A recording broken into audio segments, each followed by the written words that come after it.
Guérande, La Baule, Herbignac, 3 communes dont le visage va bientôt changer avec l'arrivée des premiers FJT, foyers de jeunes travailleurs. Après 2 ans et demi d'études, la pose de la première pierre à Guérande vient concrétiser le projet de construction de 3 foyers sur la presqu'île à destination des jeunes.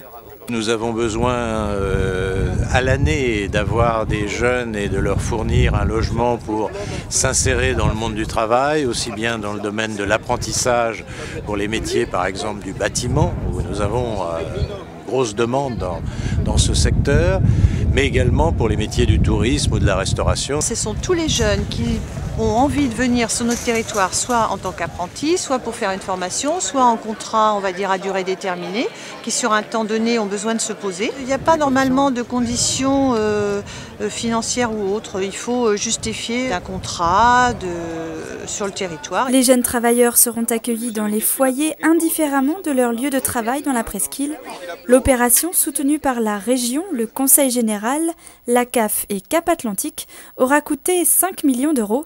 Un investissement pour l'avenir des jeunes dans la presqu'île guérandaise. Au-delà de cette installation, c'est toute une politique en faveur de l'habitat, puisque demain, un jeune actif pourra rester 6 mois, 9 mois, 1 an au niveau de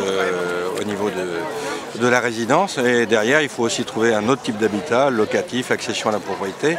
Donc c'est aussi toute la politique d'habitat qu'il faut mettre en place. Le Conseil général a clairement défini sa politique en 2004 lorsque la nouvelle majorité s'est mise en place, en faisant le département de Loire-Atlantique un département solidaire, et solidaire à tous les étages, à tous les niveaux, et entre autres dans le logement, et le logement social, et le logement aussi pour les résidences des jeunes actifs.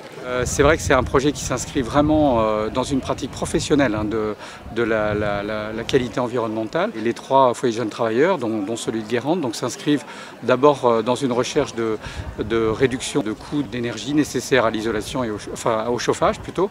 Donc là, on est sur une performance à 20% en dessous de la norme réglementaire en termes de consommation d'énergie. Une démarche environnementale déclinée sur 58 logements, avec au total 67 places en T1 et T1 bis. Rendez-vous pour l'ouverture dès septembre 2009.